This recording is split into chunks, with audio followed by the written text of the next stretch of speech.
They say some bloodlines are built on pride, others on sin.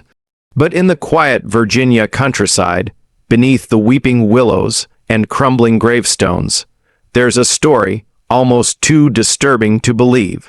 A wealthy widow alone in her mansion after her husband's death began a secret experiment, one meant to craft beauty the world had never seen. She called it a blessing. The servants whispered it was a curse.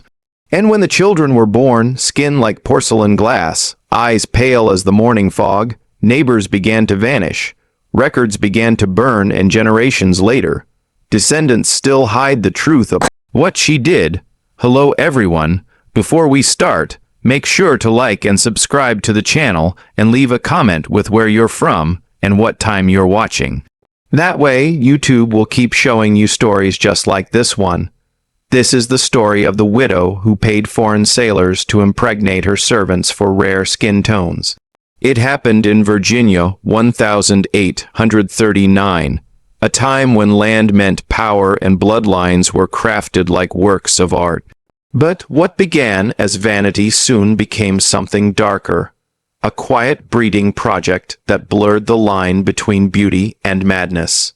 Locals spoke of strange men arriving by ship, Swedes, Portuguese sailors with eyes the color of northern snow and skin untouched by the southern sun. They'd stay for a night, vanish by dawn, and months later children were born with hues no plantation had ever seen. And as the years passed, the widow's estate became a gallery of her own making. Each child a reflection of her obsession, her grief, her hunger for control. But beneath every painted smile, there was a secret, because those children weren't meant to live free. They were meant to serve a vision, her vision. And by the time the town realized what she was doing, it was already too late. Tonight, we'll trace the letters, the court records, and the whispers buried in church archives. We'll follow the ships that docked in Norfolk, and the names of sailors who were paid in gold to disappear. And maybe by the end, you'll understand what truly happened inside the widow's house, and why her bloodline still haunts the living. In 1839, Virginia was a land caught between two worlds, one hand clutching the old aristocracy, the other grasping for the future. The Civil War had yet to erupt, but the seeds of its madness were already buried deep in the soil. Plantations stood as silent fortresses where grief and pride mixed like bitter wine. It was here on the outskirts of Williamsburg that a woman named Margaret Hollingworth inherited her husband's estate after his sudden death from fever. To the neighbors, she was the image of mourning grace, dressed in black, her veil flowing in the wind as she walked the grounds. But behind closed doors, her loneliness began to twist into obsession. Margaret had no children, no heir, no bloodline to carry her name beyond the tomb. And in that emptiness something grew, a belief that she could create a legacy, one not bound by ordinary birth but by design. She became obsessed with complexion, symmetry, and the rare lightness of skin that drew whispers of divine favor in those days. She pored over old journals left by her husband, who'd once traded goods with foreign ports. She read accounts of sailors with skin like milk, eyes of slate, hair like wheat. And she began to wonder, what if she could shape beauty itself, not through art, but through flesh? Servants in her house began to notice changes. They were told to keep diaries of their health, their appearance.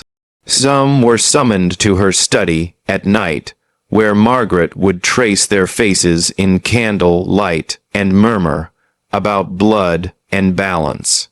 Then one day she made an announcement.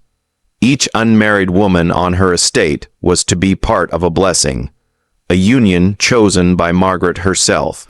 The chosen fathers would be foreigners, strangers paid in gold to plant a seed and vanish. She promised her servants freedom, dowies, comfort. But behind her gentle voice there was calculation.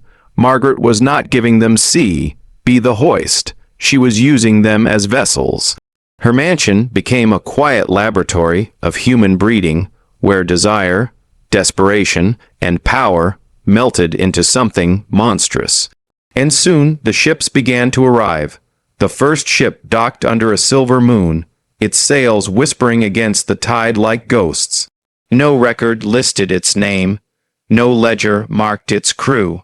But witnesses in Norfolk recalled a handful of pale-skinned men stepping onto the pier, faces cold as marble, voices wrapped in strange accents from northern seas. They carried no luggage, no purpose except the envelopes of gold waiting for them upriver. By the time they reached the Hollingworth estate, the servants had already been prepared. Margaret gathered them in the grand parlor, a room once filled with music and laughter, now heavy with silence and dread. She spoke of destiny, of divine selection, her voice trembling with a fevered conviction. She said the Almighty had blessed her with a vision to birth children who would bear the rarest shades of grace, proof that beauty could be crafted. The women stood in rows, hands trembling, eyes fixed on the floor. Some prayed under their breath. Others wept quietly, knowing they had no power to refuse. In that world, a servant's body was not their own. That night, the house became a cathedral of sin. Candles burned in every corridor, wax dripping like tears across the wooden floors.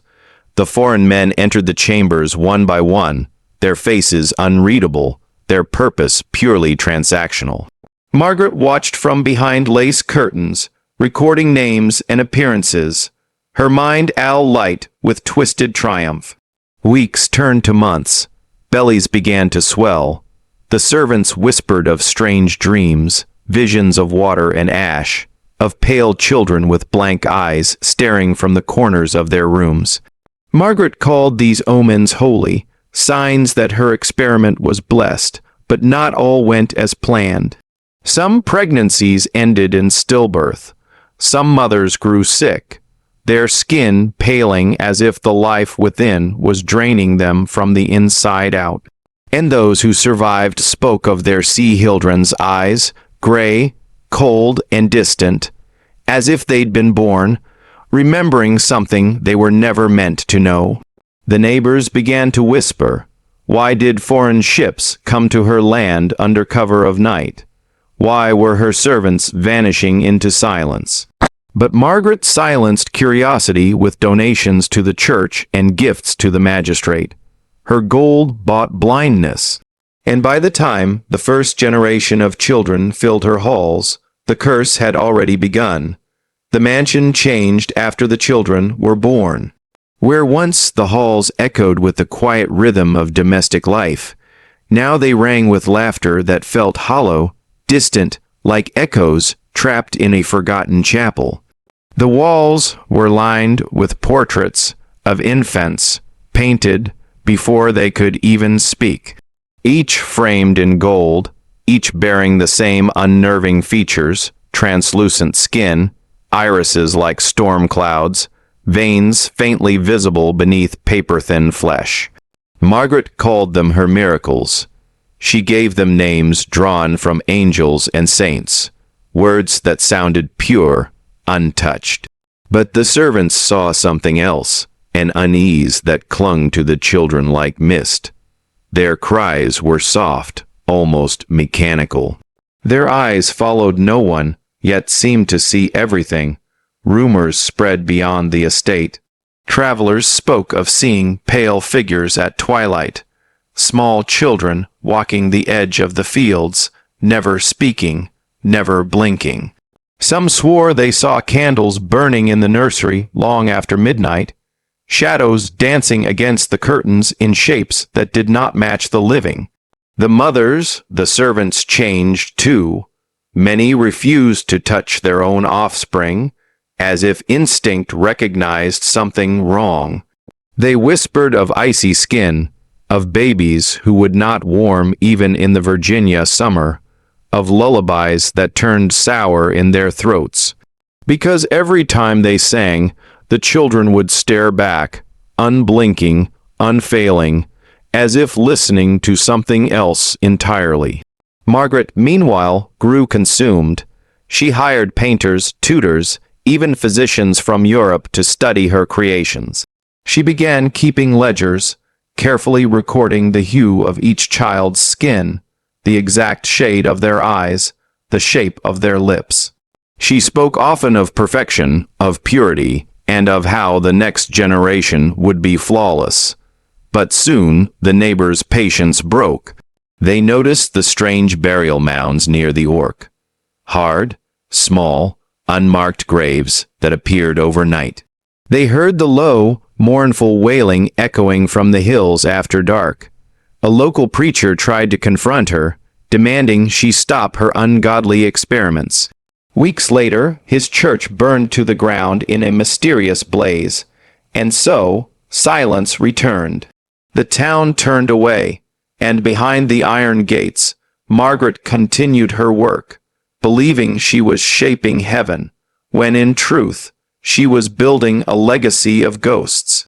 By the early 1840s, the Hollingworth estate had become a place spoken of only in whispers. Farmers crossing its borders claimed they felt the air grow colder, the birds fall silent. Even the dogs refused to stray too close. Inside, Margaret had turned her mansion into something unholy, a shrine to her obsession. The nursery became a chamber of measurements and mirrors, filled with sketches of faces that blended human beauty with eerie symmetry, as though perfection itself were a mask worn by the dead. She no longer called the children by their given names. Instead, she labeled them by color: pearl, ivory, frost. She dressed them in identical garments and forced them to stand in lines as she inspected their faces beneath candle light. When one child's features didn't meet her standards, too dark, too uneven, she sent them away under cover of night. No one ever saw those children again. The servants who remained began to fear their mistress more than God. They whispered of rituals, nights when Margaret would gather the children before the grand fireplace, murmuring prayers in a language no one recognized. She believed she was purifying her bloodline, weaving beauty into destiny. But her eyes had grown hollow, her skin pale, as if she was slowly becoming like the creatures she'd created. Letters discovered decades later, hidden inside the mansion's crumbling walls, reveal a woman unraveling. In one she writes, "Their eyes do not blink, their skin does not bruise. I have built angels, but they do not love me." And yet she pressed on. Each year she paid sailors from more distant lands, men from Norway, from Sicily, from ports so far their tongues sounded like the wind. She mixed bloodlines like an artist blends paints, searching for a hue no one had ever seen. But the cost was more than gold. Strange illnesses began to spread across the plantation, mothers wasting, or eyed children growing without warmth. Servants disappearing in the night, the local cemetery filled with nameless graves, each small, each sealed in haste. If you're still watching, you're already braver than most. Tell us in the comments what would you have done if this was your bloodline. Would you have buried the truth or tried to cleanse it?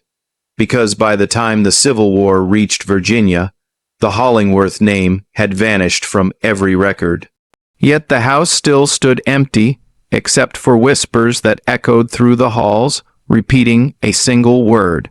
Perfect. Years passed, and time tried to swallow the Hollingworth estate whole. The war came and went.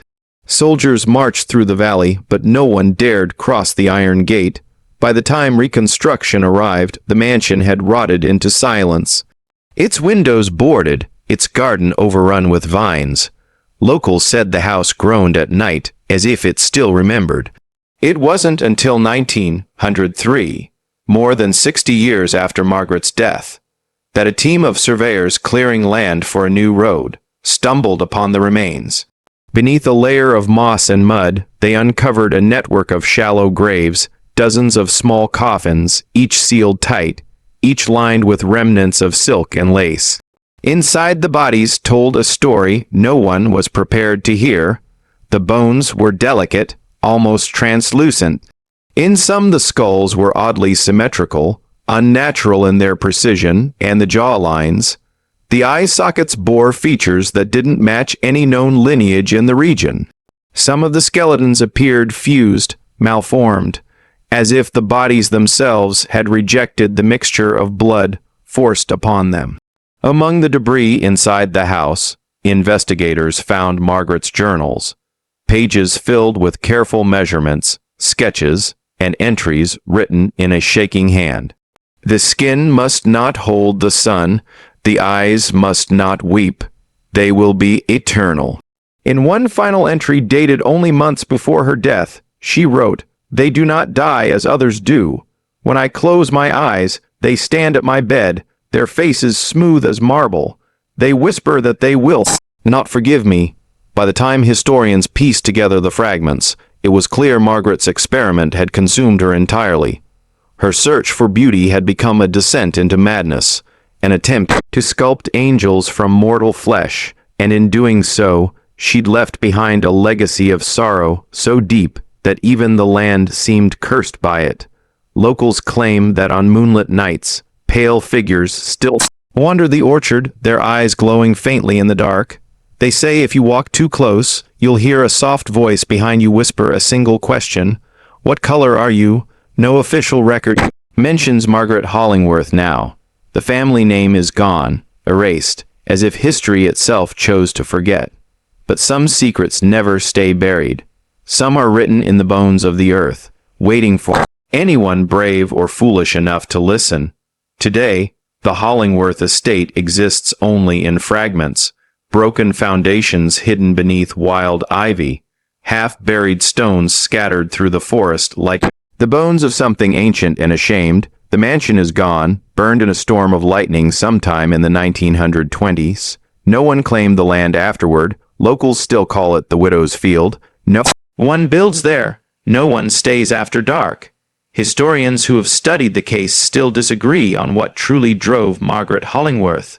Some call her a victim of grief, driven mad by the loss of her husband and her unborn child. Others see something more deliberate. A woman who believed she could shape the human soul like clay, bending flesh to her own vision of beauty and control. But what remains undeniable is this: her pursuit of perfection left only ruin. The children born of her experiment, those who survived, vanished into the cracks of history. Census records show names that appear once, then disappear. Travelers wrote of pale families wandering north, their eyes hidden beneath wide hats, their skin burning under the sun. None ever stayed long. Even now, descendants whisper. Some families in the hills of Virginia carry old portraits with faces too pale, eyes too gray. Some refuse to speak of their ancestors. In every town there are stories of strangers who never aged, of women who bled white, of children who cast no shadow at noon. Maybe the curse is real, or maybe it's the weight of guilt that lingers when bloodlines are built on suffering. Because when beauty is forced, when innocence is traded for obsession, something sacred is lost forever. They say if you stand in the orchard at dawn, you'll feel a breath of cold air against your cheek, soft, almost human, and if you listen close, you'll hear a woman's voice in the wind whispering through the trees. I only wanted them to be perfect, but perfection is not love, and in chasing it, Margaret Hollingworth became something less than human, an echo haunting her own creation. So the next time you hear a story too strange to be true, remember this one: the widow who tried to sculpt angels and instead built ghosts. Thank you for watching. If this story unsettled you, like the video, subscribe, and share it with someone who thinks they've heard every dark secret America has buried. Because some stories aren't legends, they're warnings, and this one was written in